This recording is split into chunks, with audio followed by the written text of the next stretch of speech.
shugaban ƙasa ya fito ya ce in ya yi muku laifi ku yafe masa.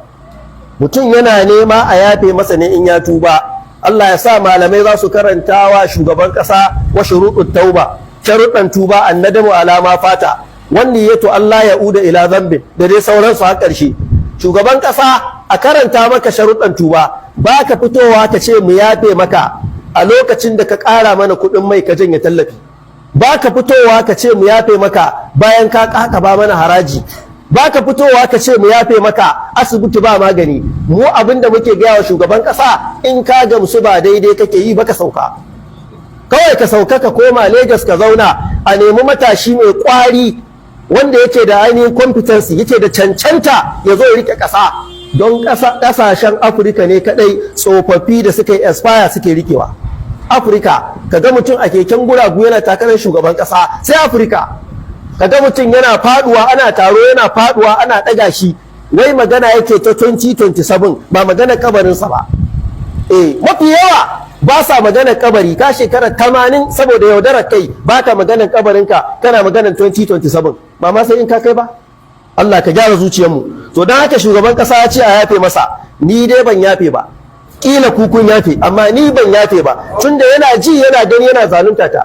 Bai yiwa mutum ya zo ya matse ni ina ihu bai sake ni ba, yana ka yafe mun, a'a ban yafe ba. Wannan ita ce gaskiyar magana. Don haka ba mu yafe masa ba. Ku kai wa shugaban ƙasa wannan sako, musulmi ba a yafe maka ba, in za ka gyara ka gyara, musamman cutar da addinin mu ainihin na musulunci.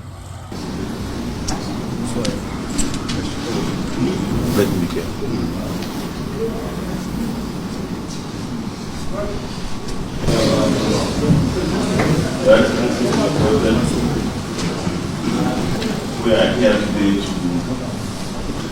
this is a very important moment for devotion, for prayers to our country.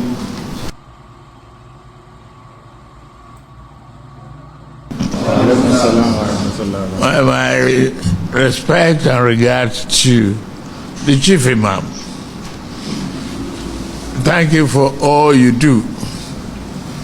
We thank God Almighty for keeping all of us with you. We celebrated, witnessed, participated in the holy month of Ramadan last year. All your sermons, preachers went well with us. We thank God. As Nigerians,